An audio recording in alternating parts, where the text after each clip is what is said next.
yours. Nah, you already did, but we back.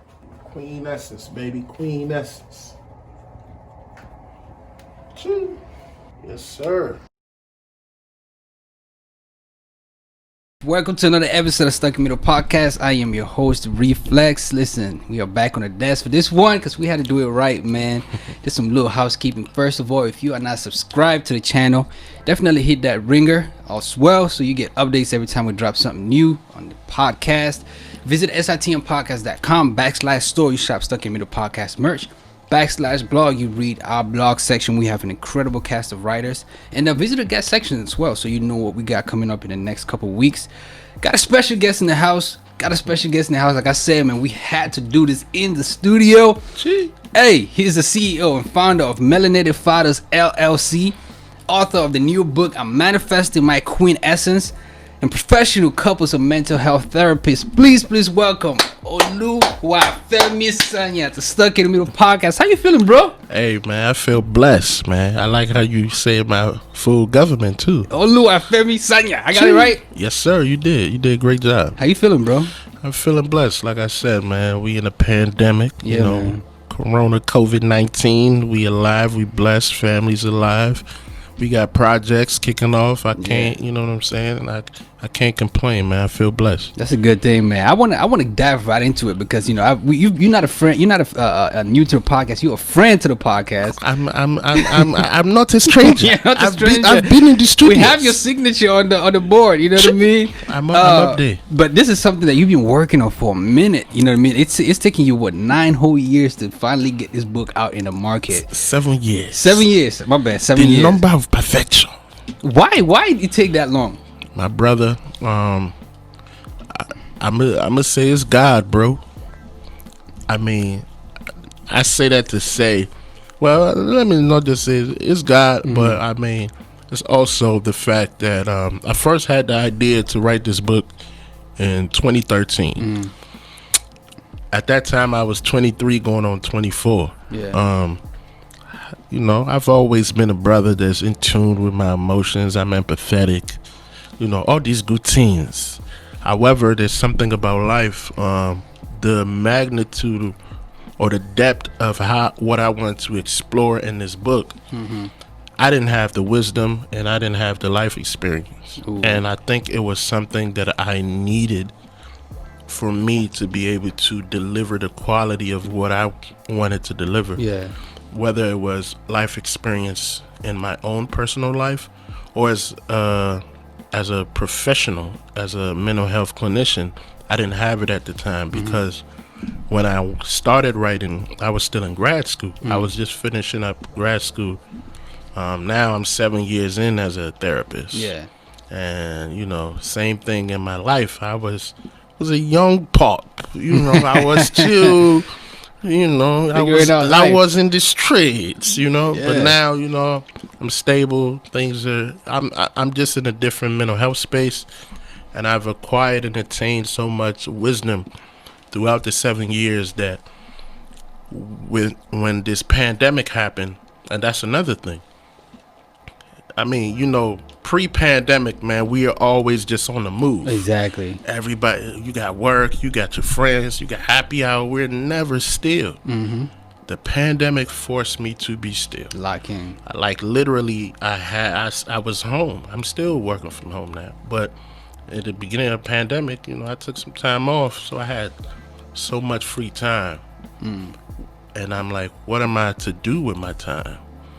And for some reason, a friend of mine's, you know, she had this, I think she was telling me, she had shared with me that she wanted to write. And then my mind went back to, yo, you started writing a project. Yeah, back in 2013 and you abandoned it. And then one of my childhood friends, she published her book in 2018. So, of course, that also motivated me. Shout out to Molly. She published her book in 2018. So, with the pandemic, with me finally having the time, and then now I have the life experience and wisdom. So, when she encouraged me and said, man, I understand you might feel writer's block or whatever, but just write how you talk and just see what you're able to come up with. Don't think too much about wanting to sound like an author and writing certain words like oh thy. Would it have been the same book though back then? Do you think? And that's the thing why I said life experience and wisdom, because even my title back then was, the original title was called "I'm Trading My Dog for My Prince Charming." Whole different title, way different concept. Yeah. And now, when I began writing, I was 30. Now I'm 31. I'm like, I don't want to write that. This is not what I want to convey. Like, now I now feel like I know a lot about life and the challenges that we have in life, and I wanted to explore that instead of let's focus on men and women, relationships. I want to like talk in depth about you as a woman, and just from childhood to present day. Yeah, so that's my next question. Like, who is this book for? I'm manifesting my queen essence. Who is this book for? And why is it important? After all this time that it finally came out. Great question, my brother. I mean, this book, it's for the ladies. I'm gonna share this little story. I'm gonna try to keep it short. Yeah, for sure. What really inspired this book was, again, in 2013. At the time, my niece was 2. I was doing couples and family counseling in my internship because I was still in grad school, and of course, I'm now about 3 years out of undergrad, and I formed relationships in undergrad with some of my friends who were women, and I was able to kind of look at some of the challenges that they were having in their life, whether relationship, whether family or personal whatsoever, whether it were friendships. I was able to kind of observe some of the individuals who I met while on my with my professional aspect, and looked at some of their challenges. Then I was able to look at my niece at 2, who at that time you can say she doesn't really quote unquote have any problems yet. Right. And I was like, at what point does this 2-year-old grow up to be the age of my homegirls in college? Then they grow up to be the age of the people that I was counseling, who were maybe 30s, 40s, 50s, whatever. And these challenges still exist. Where did things begin to go wrong? And all those things. And that's what kind of piqued my interest and say, how can I be of help? How can I be an agent of change? And keep in mind, this was 2013. This was the era when Steve Harvey released a book. Oh yeah, Think Like a Man. Think Like a Man. So, and women were gravitating all towards it, and I was like, okay, I get it. Women felt like they were getting something, but me being a therapist, there was another angle that I wanted to explore. But again, back then I just didn't have the experience to do so. Earlier I have posed this question on social media, how women felt about being called queen essence, just honing on the title, and received mixed feedback and reviews. Do you think it's boxing in is limiting to, I mean, granted the book is for women, you know what I mean, but do you feel like men be like, all right, that's for the ladies, that they go read that, or let me cop this for my girls, there's something in there for me, for the brother, for yes. Shout out to yourself, Flex, because I did a survey while writing this book. Part of the process was did a survey. I did a questionnaire where I came up with a bunch of questions, maybe about 20 something questions, and I did a male version and a female version, a woman's version. And you were one of the brothers that decided to answer some of those questions. So as a brother, and the reason behind that, because I wanted women to because sometimes there's this narrative about men that we're not in tune with our emotions, we're not this, we're not that. So I wanted women to kind of get some insight about what men's perspectives or what some of their stories are, from childhood to adolescence, like where their mindset is in terms of friendships, in terms of relationships and things of that nature in terms of sex. What are some of the things that shape those things? What are some of the things that influence those? So they can gain a little insight or a little more insight about maybe how men view things, some of the challenges men may experience that they may not share, what may be some of those contributing factors. And I think for men, it's good to read it too, because you may want to understand women better. Not if not your women in your family, the women you're dating or maybe married to or whatsoever. Yeah. So I think it's, even though it's for women, it's also for men, because you can gain from it too. And there's a voice of men that's represented there, with the responses to the questionnaire. And you actually also conducted it through Zoom sessions. So it was like a community, you know what I'm saying? Like, I'm telling you, and that's what was so great about this project, because again, back then I wanted to do it all myself. Yeah. It didn't even occur to me to okay, let me actually talk to people, because we are doing this life together.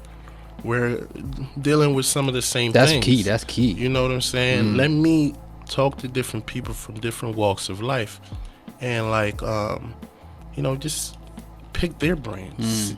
See what they feel about certain things. And that's exactly what I did, and that was so instrumental. I tell you that, like, I was able to come up with a lot of things to write about after talking to people through the questionnaires and through those Zoom sessions. And again, if that's why I say it's God, because if it wasn't for the pandemic, I don't think I would have had the time. They got Pandemic P, but you're on the opposite extra with a Pandemic P. You got Pandemic Right. Pandemic Right, man. Pandemic books. So shout out. Hey, man. And so on the flip side, what has been the public perception and feedback from the book? It's been out since October now. Yes, sir.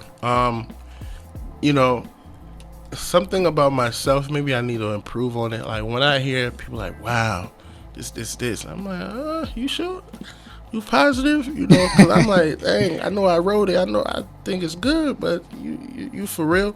I feel like I've gotten a lot of great feedback in terms of people feeling like they can relate to certain things, because I covered so many different topics in there. Like, I'm talking like so many different topics that can be relatable, that are things people experience. And the reason I did that is I wanted so many people to maybe be able to, ingratiate themselves in the book and reflect and see how they can put themselves in it in order to see what they can gain from, in order to apply it to themselves and see, okay, how did this impact me? Like, the questionnaire questions, I want people to ask themselves, like, what role has this played in shaping my life to where I am today? And I think that's where a lot of the positive feedback came from. And I've definitely gotten some feedback from some ladies, from some queens that say, you as a brother, you as a man, what do you know about writing about women? Why should I read this? Why should I take something from a man? I'm sorry, but shout out to you, congrats, but I'm not gonna support a project that's for women, that's by a man, because why are you not writing for men? I've gotten that too, so I've gotten both. Mixed feeling, yeah. And you definitely touching a lot of celibacy and the stallion. That's huge now. Hey, brother. You know what I'm saying? The inner circle, toxic love, non-negotiables. You know what I'm saying? Hey, friends. We gonna get into it, but getting to know Femi the person. What's your background though? What's your background? What's your story? You talk a little bit about school. You graduated from Frostburg. Yes, sir. Frostburg State. You got siblings? Oh man, I got 3 siblings, so it's a boy, girl. So I'm the third, middle child. First generation immigrant. Yeah, I mean, I was born in Nigeria too. Hey. You know what I'm saying? I was born in Nigeria. Came here when I was 8.5. Came straight to PG County, Maryland. For the most part, I've been here. Lived in Texas for like a year, but then moved back to Maryland because some things. But some things just happened in the DMV. Some things just happened, and then went to college, Frostburg, and grad at Chicago School of Psychology in DC. In terms of myself, man, I'm a family man, brother. I'm a low key type of brother. Grew up, in a family where our faith was very important. Grew up in the church, you may say. Used to be in a choir. You know what I'm saying?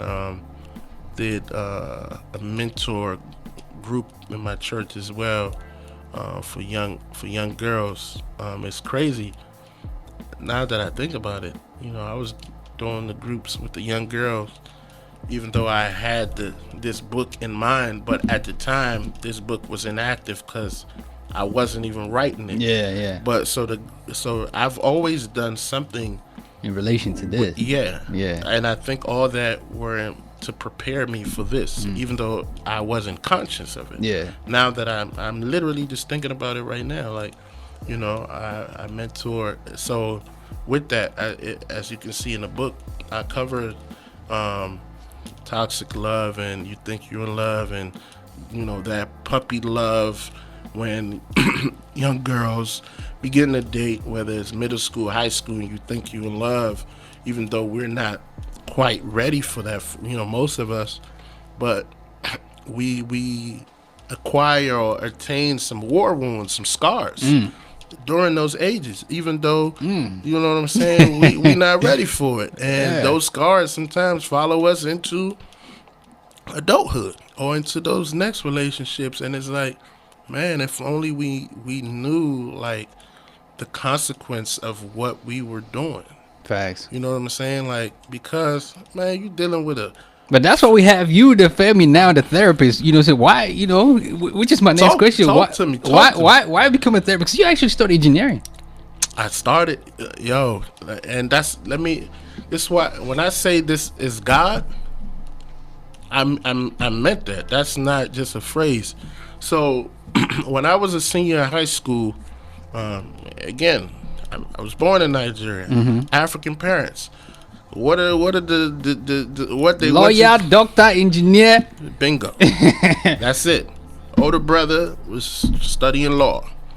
The next one is my sister, med school. I'm next. Engineering. Okay, now you know. So I'm like, I wanted, and I remember, my father probably don't remember, but I remember this vividly.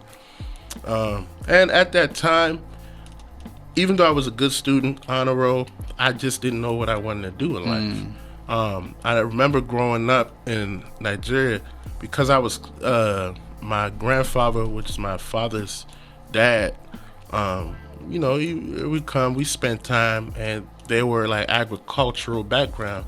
So I always used to say I wanted to be a farmer, but I was a kid, know what I'm saying? But now you come to America, ain't no farm in Maryland, you know what I'm saying? So I didn't know what I wanted to do. High school, I played baseball, so I really thought I was going to go to the leagues. I was so naive, because if I really knew, I should have known I had no chance. Right. Because I wasn't just that good on that level, you know what I'm saying? But I just felt like, I'm a man of faith. I'm like, man, God gonna get me there, you know what I'm saying? So, and when that didn't work out, when I was like, all right, I'm gonna go to college, but I never knew what I wanted to really study. But then when I started to reflect, I told my dad I want to do psychology or a journalist, which is to write. Crazy enough, now we you're talking right, about authorship. It's dang, I never even said I'm gonna be a journalist. Now wow, God is good. Yeah, man. So, but my dad's like, they don't make money, you know what I'm saying? So it's like, what about okay, engineering? I was like, bet. So I declared engineering major when I went to college. I did that for my first year. For my first year, my freshman year, even though I was an engineering major, I took mostly my general courses. Then my second year, I said, okay, let me begin tackling these engineering classes. It wasn't going. First, that first semester of sophomore year, I think I did like 1.9. Oof. Then the second semester, I think I did like 2.45 or something like that. And during that, before the end of the second year, I was like, this no gonna be my portion in Jesus' name. I can't continue down this road. Yeah. Because I went from being on Dean's List 3.6 my freshman year to 1.9. I said, what? Yeah. What is this?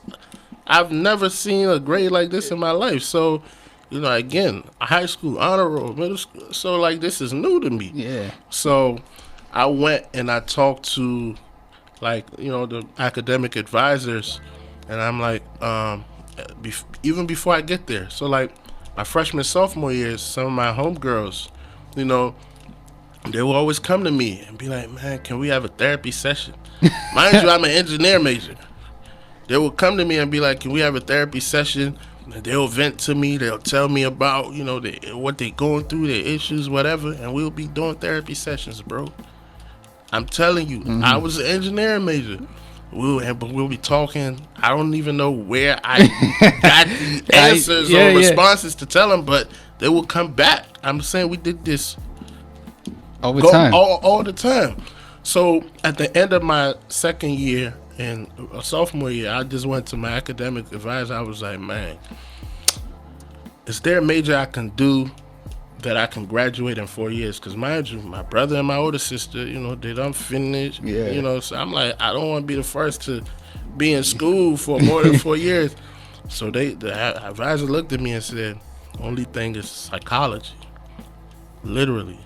Anything else, you're going to have to stay at. And even with psychology, you might have to do like 16 credits here, 17 credits. Because, normally it's 15 credits. Yeah. So I was like, bet, I can handle 4 credits, I can do it.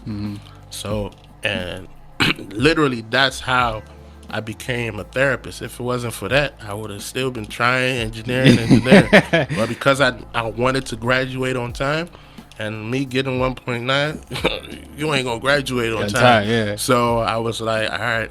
You feel like you walking in your purpose. It's like, I think you are, because you've been doing it from jump. I'm telling you, but all these things had to happen. Yeah. For that to come to fruition, because again, I would be an engineer right now if I didn't experience those challenges. Or I could have chosen another major if it's a music or dance will let you graduate in 4 years. I would have done that. Because again, at the time I was 18, 19. You trying to get out. Exactly. You that young, but you trying to make a decision about your future. Yeah. You know what I'm saying? So at that time, I was just like, man, as long as I graduate in 4 years so my parents can see, okay, he's the third child. He's not the one that's unruly. You know what I'm saying? He's still keeping up the family name. Some that we as Africans, it's a lot of pressure with. So that's really how I'm like, all right, psychology, I'll graduate on time. And that's really how. And it also made sense because, again, I've been doing counseling with my homegirls for a minute. Yeah, and undergrad for like 2 years. So now I'm like, so if I do psychology, I get to be a counselor. And I actually like doing those therapy sessions that they will call it. So I'm like, I can see myself doing. So who therapies the therapist? Especially now in this COVID-19 era, a lot of people need help. And when you see a lot of people, who you going to? Man, I tap into different people. I have people in my life that sometimes if I want to vent about something, I'm able to talk to. Therapists need therapists too, man. Because we people too, we humans. So right. Definitely, any therapist that feel like they don't, shout out to you. But I will always say, don't get in that And you know, my therapist friends, they also have Mm-hmm. people they talk to. So I mean, we human beings, baby. Facts. And this is this is a question that's like innate to stuck in me. Like in addition to everything you've gone through, writing a book, 7 years, and what do you struggle with? You got a podcast, you got work, you got a book you're pushing now, and how do you deal with it? How do I deal with Just what do you struggle with in life? Yeah, personally. Like I said, I'm human, bro. I have some of the same challenges that everybody do. So I'm always a believer in. It's kind of like how sometimes people look at celebrities or rich people and think they don't have problems. Fact. You know what I'm saying? We all are humans. We all exist. For example, okay, we during this year look at all the stuff we deal with, whether it's COVID, whether it's Black Lives Matters, the movement in terms of police brutality and inequality. You don't think I'm affected by those too? Right, yeah. We just had the election. Like we all have the same challenges. Whether it's challenges in friendships, whether relationships, whether family dynamics, whether even with job stuff. We all have the same challenges, and the only difference is with my job, I have certain coping skills that helps me navigate through them in a healthy manner. Yeah. Yeah. Man, getting into the book a little bit, man. It's one chapter in there, the only child syndrome. You an only child? Nah, I got it. Was 6 of us. Oh wow. Okay. Let's see, we deep. But in doing research for this book, and this I'm curious to know because I view only child, and this is a question for a lot of ladies and men as well. Would you say only child also applies to the only friend that ain't married yet syndrome, or only you know what I mean, like girl child syndrome?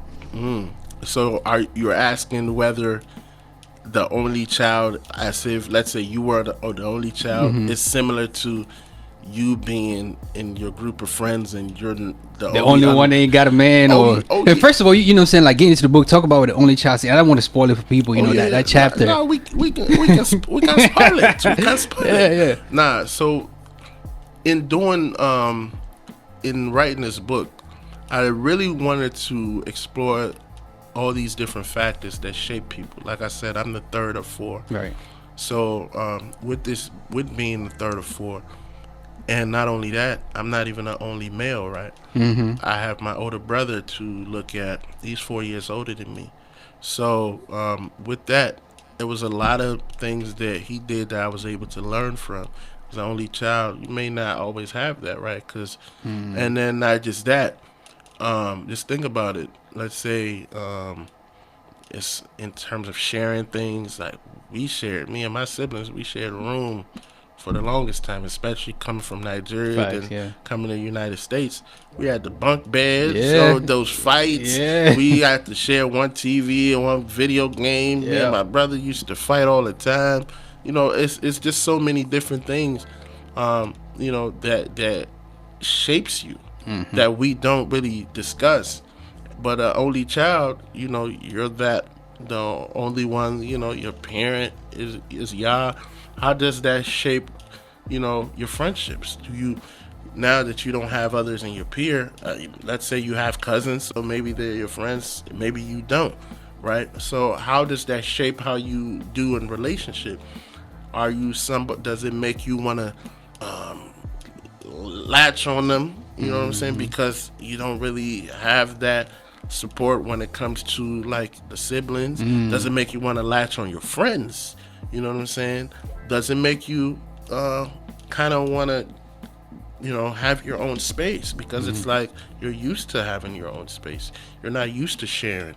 So I wanted to kind of explore all those things, and I was able to get some responses from some. In a relationship, now that you're breaking out, it's a little different, but let's say for example, girl, she got all her friends, they don't booed up. Do you think her being single for a minute,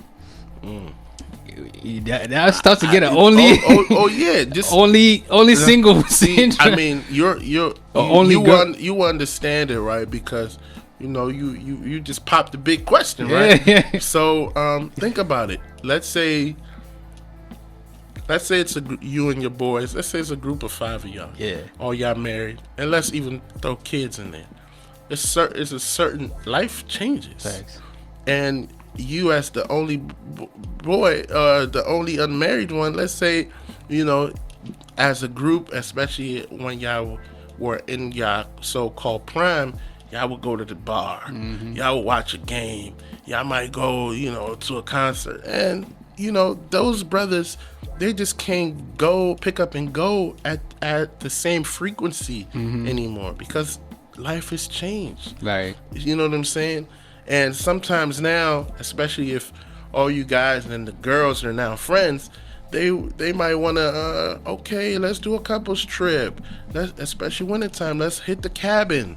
You know what I'm saying? You as the only one, are you ready to go to the cabin? Not saying you won't be, but sometimes, you know, you are you gonna bring your girlfriend or a side chick, or you know what I'm saying? Yeah. Like, just so you won't be the oddball out, the odd number, you know. So those things sometimes changes the dynamic, even though the love you guys have hasn't changed.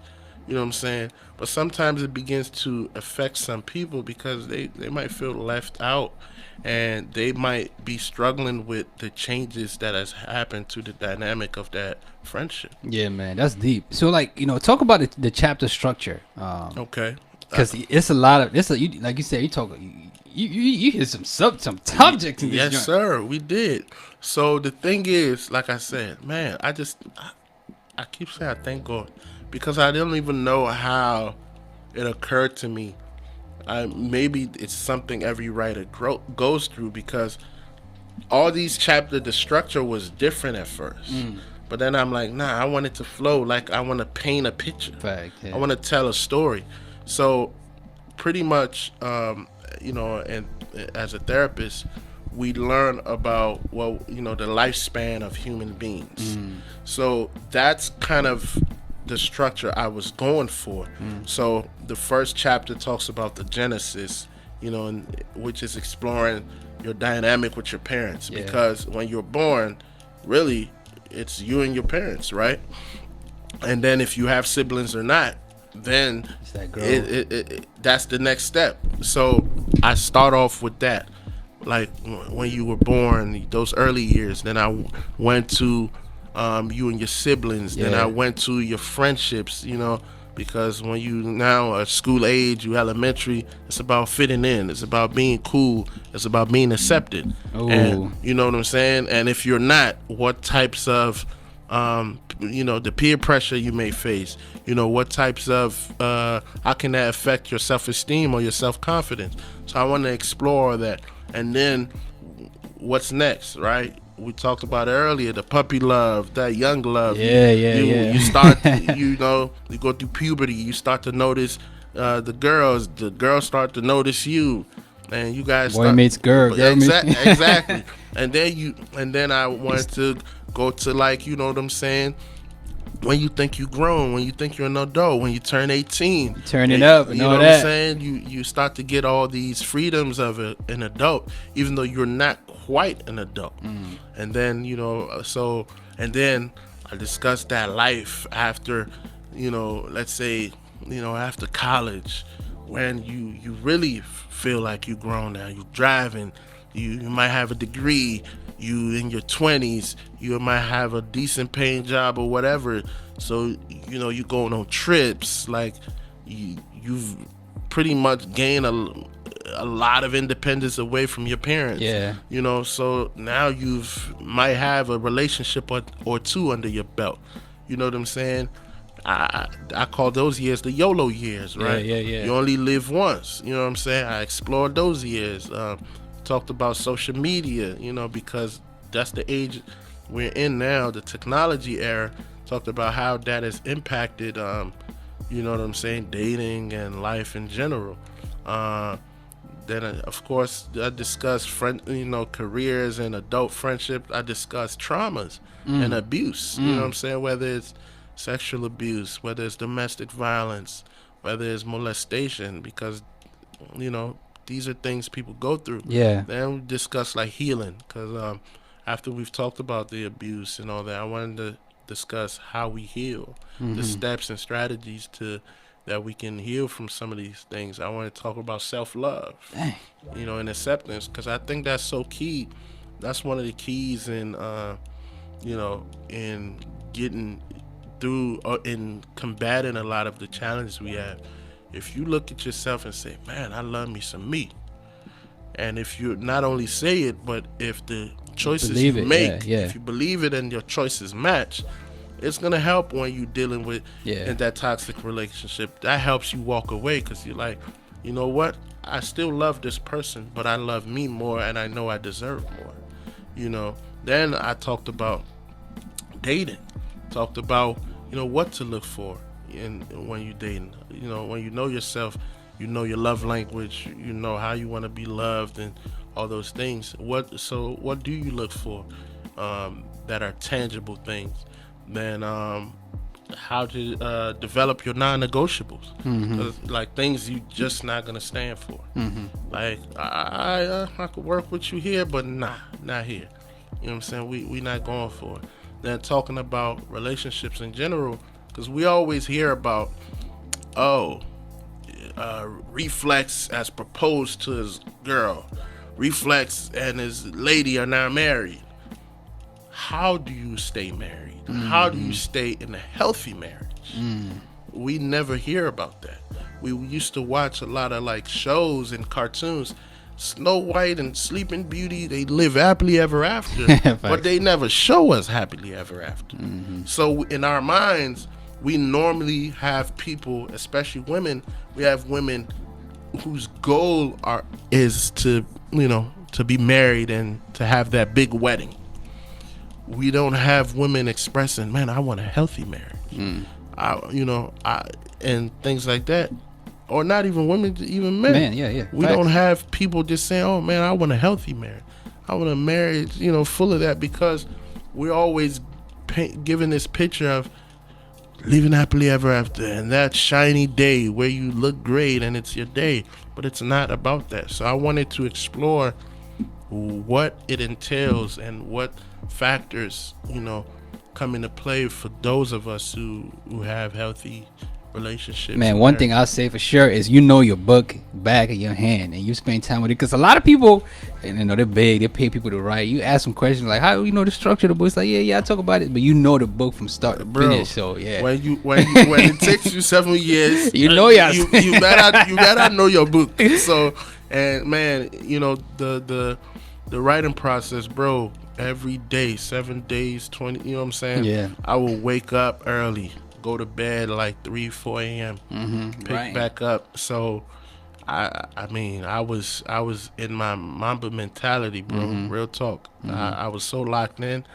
I couldn't even believe it was me. Like it was. I remember. Shout out to Dr. Ronke. I see you was on. You did writer's block with her. She's cool. Yeah. Those are my peoples. I remember. Just talking to her around that time. I was so happy when I did writer's block with her. I think I had like 20 pages.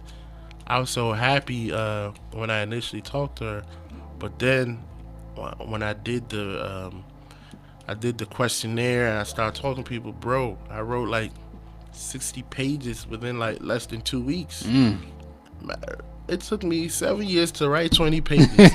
Just imagine, in 2 weeks you didn't write like 60 pages, bro. That's how locked in I was, man. Every day I initially started to say, man, if I could write a page or two a day. One page, I remember I wrote like 10 pages. One day, one of them days, because I was just, ideas was just flowing. It was just flowing. That's dope. Yeah. That's dope. What's next to the book? I hear there's a podcast in the pipeline. I think it's only necessary, man, because it's just a topic that I know generates a lot of dialogue and conversation. And I just want to be able to have available resource, when it comes to, the topic in general. Definitely, I'm on this world tour. Thank you for having me. Yeah, man. You know what I'm saying? Thank you for allowing me on your wonderful platform.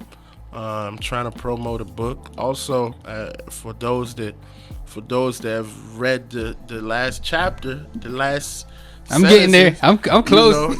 Y'all know what's next. So y'all know what we trying to do. You know what I'm saying? I'm trying to do something for the fellas. Okay. Because it's only right. It's only right. It's only right. We try and manifest our king essence too. You feel me? Hey man. So kings commit out here. You already know. So that's what's next. Cause I'm all about healthy human beings, especially with us black folks. Yeah, man. Certainly. And check out Melanated Fathers as well. Melanated Fathers LLC. Thank you, sir, man. Melanated Fathers, man. We out here trying to do things for black fathers, man. Because I'm all about advocating for the black family. Like I said earlier, black children, black women, black men.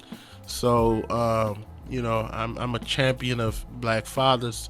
I'm a black father myself, you know what I'm saying? So I just want to be an agent of change and a resource when it comes to mental health space, when it comes to maybe helping black fathers with job program or reentry in terms of the legal system. That's my vision for Melanated Fathers. And yearly I want to be able to be doing a program where we can award some scholarships, for some black kids, man, for these black fathers, Father of the Year type of stuff. That's my goal, man. We start somewhere, so I'm no stranger to starting small, but I'm a hard worker, and man. I know we gonna get there one day. Man, this has been a wholesome, healthy conversation, bro. Yes, sir. Man. Yes, sir. Check out the website, man. Shout it out. www.oluwafemisanya.com. Oluwafemi Sanya, y'all can see in the book. Yes, sir. Now we got the book there. My mom is an author. Road to Righteous Living. You know what I'm saying? Y'all can pick up her book there, and then we got some merch for Melanated Fathers on there as well. So certainly, we represent. Man, had a pleasure of speaking with Oluwafemi Sanya, author of I'm Manifesting My Queen Essence, CEO and founder of Melanated Fathers LLC, and professional couples and mental health therapist. Bro, appreciate you coming through, kicking it with us, man. Thank you for having me. This been a pleasure, man. You great at what you do, man. You a natural, brother. Hey, I try, bro. I try. I got a lot of help from AK, from Ma, from Achiri, from Charles, Tutu, and Inez, the whole Stuck in Middle Gang and team. If you enjoyed what you heard, what you watched, can I ask you a question? Yeah. Ashanti or Keisha Cole? Hey man, Ashanti all day, bro. Okay. I had the biggest crush on Ashanti, bro. You and me both. But I might have to go with Keisha. Bro, when I saw Jordan Lucas' new video with Ashanti, I said, brother, are they together after that video? I said, brother, if you need, let me check. Nah, Ashanti. Hey, you're engaged. I'm engaged now, but this is women who are out of our leagues. Yeah, but nobody's out of your league, bro. I like you. Yeah, I like you, Shayo. Yes, sir. Nah, Ashanti. I go Ashanti just cause like that whole Murder Inc. man, like her hits with Jaru. Keisha Cole got bigger hits. Yeah, I like Keisha. Like she bigger, but Ashanti, I'm a Ashanti fan, but I mean, I'm into my R&B bag. I'm a sentimental brother. Man. Keisha, she hit you with them.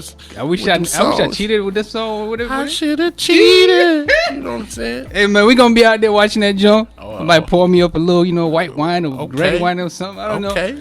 And I'm sad, my lady not in town. Cause they're talking about they're gonna be singing in your face. Yeah, gonna be on the Zoom. We're gonna be on the Zoom watching that joint. We're gonna be on the Zoom watching that joint. It's gonna be lit. But I'm going with Ashanti cause Ashanti hold a special place musically in my heart. I'm not even mad at you.